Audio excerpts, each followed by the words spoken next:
Welcome to Business Connection. I'm Liz Spencer. We've got a great guest in studio for you. It's Robert Varak, estate planning attorney from the law offices of Robert Varak. Now, Robert, we often think estate planning and don't think we need that because we just don't have enough. I'll just get a will. I think some of that is due to just the term. Right. Unfortunately, it sounds a little bit aloof, wealthy, yes. like it's related to wealth. Estate sounds like something that you automatically associate with rich families and rich people. And a mansion and a yacht. Exactly. And this is, unfortunately, we don't have a better term. We don't get to make them up at this point. It's the term we've chosen to use. So I usually try to say wills and trusts because that makes it a little bit more accessible to people.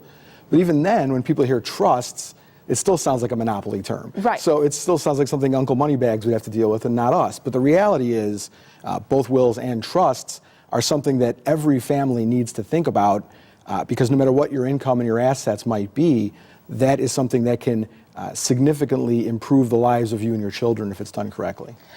And if we don't do it and we think, oh, the state will take care of it or somebody will take care of it, that's really... It's very risky because, well, first of all, thinking the state will take care of it, there's no reason to think the state would do any better with that than it does with anything else, whether it's the roads or anything else. Right. So if you don't take care of it, there are laws that will apply, but you will be unable to demonstrate what your wishes are, whether it's about your property or the taking care of your children or anything like that, charitable deductions, any of those sorts of things you might think about doing with your assets and your family. Those decisions are out of your hands if you don't do a will or a trust.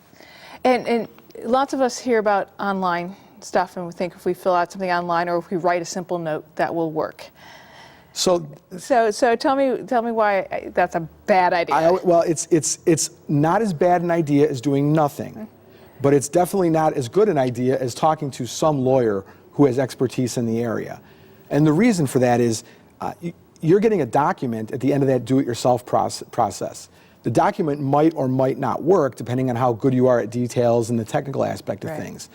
But the reality of it is when you contact an attorney, and especially when my clients contact me, you're not contacting me to buy a trust. You're contacting me for my expertise in helping you put terms into the will or the trust that will accurately reflect what you want to happen.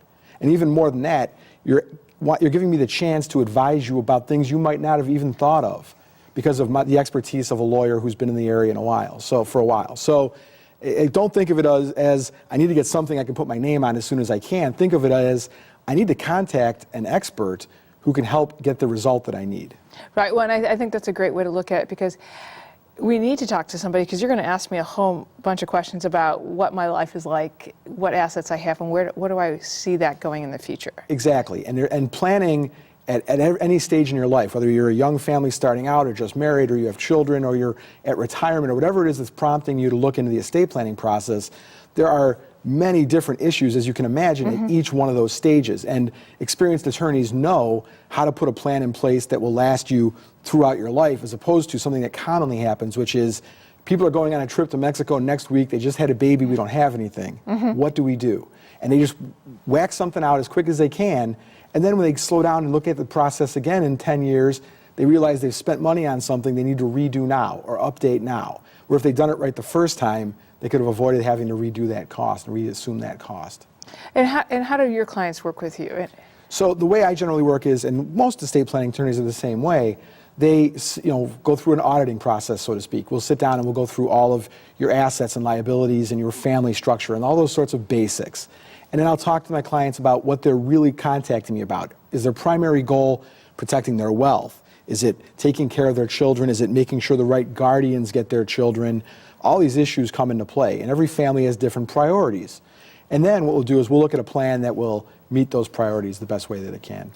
Many people don't think about estate planning attorneys and healthcare planning. Tell me a little bit about that. It's an extraordinarily important part of the process.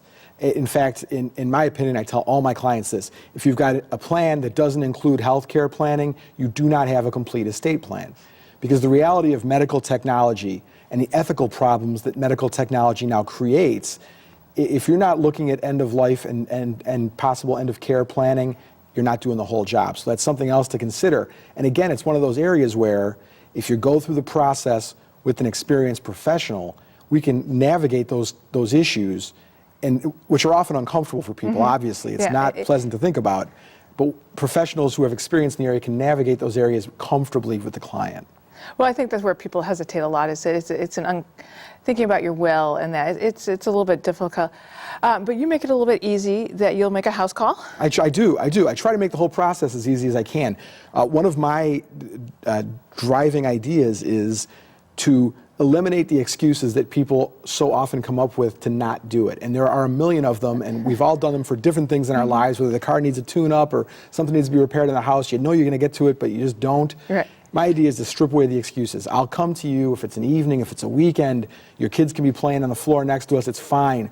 I'll do it in a comfortable and easy manner that will make you happy with the experience. On average, how long does it take a person to establish a estate plan or a trust? It's usually just 2 meetings, Okay. And each meeting's around an hour and a half. It's not terribly painful, and I try to make it as painless as possible. I really do.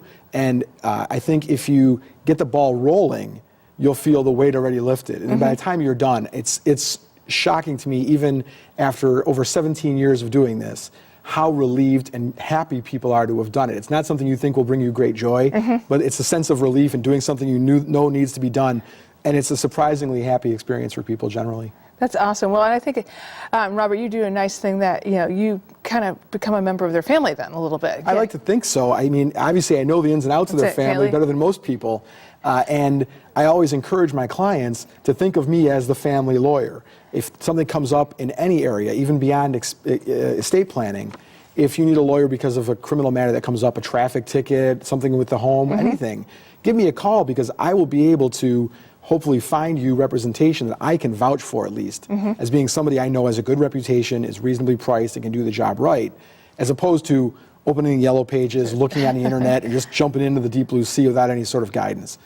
Well, I think that's great. Robert, I think it's like getting 2 for 1 lawyer. You get some estate planning, and then you get somebody that you can call if you have some other needs, too, in the legal realm. So thanks for stopping by Business Connection and sharing about what you do and why it's so important. Thank you very much for having me. We're going to be right back with more Business Connection. Stay tuned.